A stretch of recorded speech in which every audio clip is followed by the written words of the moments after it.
শালা এরপর যদি নদীর আশেপাশে দেখছি তাহলে তো ঠ্যাং ভেঙে দেবো। আরে ভাই তুই কেন নদীর মধ্যে হাগিস? তুই তো জানিস এর মধ্যে জল ভরা থাকে, তোকে নিয়ে যাবে, এজন্যই তো প্রতিদিন হাগি। আরে ভাই কেন? কারণ এই পানির নিচে অনেক সুন্দর একটা জলপরি আছে, ওখানে তো অনেক মজা হয়। ভাই 1 মিনিট আমি আসি একটু।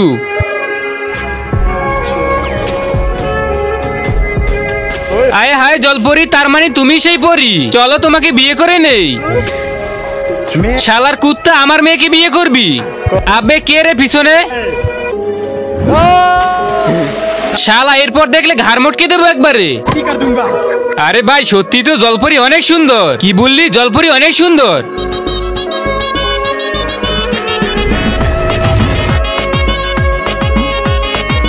তার মানে এটাই সেই জলপরি?